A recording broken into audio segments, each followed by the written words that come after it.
जहाँ तक कुश्ती का ज्यादा कुछ मालूम है नहीं, मगर इतना है कि बचपन में हमारे यहाँ कश्मीर में, मैं कश्मीर को बिलोंग करता हूँ, तो एक बार ऐसा हुआ था कि दारा सिंह, उनके भाई रंधावा और उनके एक टाइगर जोगिंदर सिंह होते थे और एक किंग कॉन्ग होते थे, ये सब लोग एक बार में आ गए और बख्शी स्टेडियम में वहां पे ये कुश्ती हुई थी। मगर मुझे वो देखने का मौका नहीं मिला। मैंने कुश्ती सिर्फ फिल्मों में देखी है, बॉलीवुड की फिल्मों में, और उसके अलावा मुझे फिल्मों मतलब कुश्ती के बारे में ज्यादा कुछ मालूम नहीं।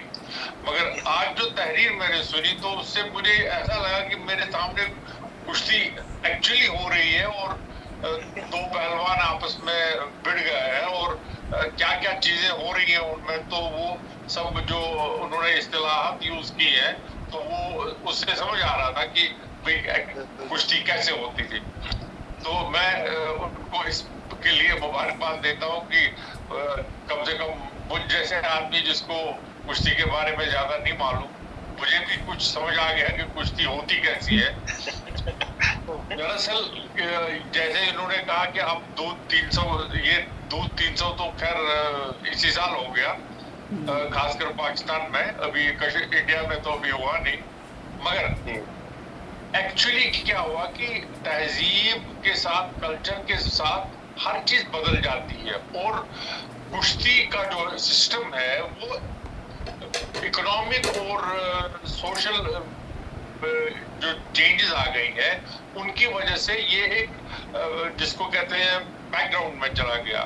मगर तब भी हमारे ओलंपिक्स या कॉमनवेल्थ गेम्स में कुश्ती होती है और वो 2.5 मिनट की होती है, और उसमें जो जितना फुर्तीला होता है वो ज्यादा मैटर करता है, और वहां पे वेट का कोई कंसिडरेशन नहीं होता, क्योंकि सेम वेट के लोग ही लड़ सकते हैं आपस में। इसलिए जो वो 2.5 मिनट में बाजी जीत लेता है वो जीत लेता है, बाकी हार जाते। तो मैं हमारे लिए वो कुश्ती तो मैं खैर हर टाइम देख लेता हूँ जब भी कभी ओलंपिक्स वगैरह होती है, तो उस हिसाब से मुझे लगा कि मैं माजी में जाकर के, खैर दिल्ली में तो मैं खुद बैठा ही हूँ इस वक्त, तो मुझे लगा कि यहाँ दिल्ली में खासकर चांदनी चौक वगैरह जो है एरिया, यहाँ पे कैसा वातावरण हुआ होगा, कैसा माहौल उस टाइम का होगा कि लोग कैसे आते होंगे और कुश्ती देखते होंगे। इसके लिए तो इन्होंने बहुत अच्छा माहौल बनाया। बहुत शुक्रिया। अभी के आज के अफसाना की बदौलत अब हम कहीं भी अगर कुश्ती हो रही होगी तो हम कहेंगे जल्दी जल्दी रोम लगाओ जल्दी जल्दी रोम लगाओ। हम उन्हें ये कह रहे हैं। बहुत शुक्रिया दीपक तो साहब, बहुत माशाल्लाह। शुक्रिया, अभी आपने महफिल को ज़ाफ़रान बना दिया है। तो अब मैं आपकी इजाज़त से दावत देना चाहूँगा मोहतरम जनाब वक़ार अज़ीम साहब को कि वो अपना फ़न पारा पेश करें। जी जी, ज़रूर वक़ार ज़रूर अज़ीम। ज़रूर। जज़ाकल्लाह।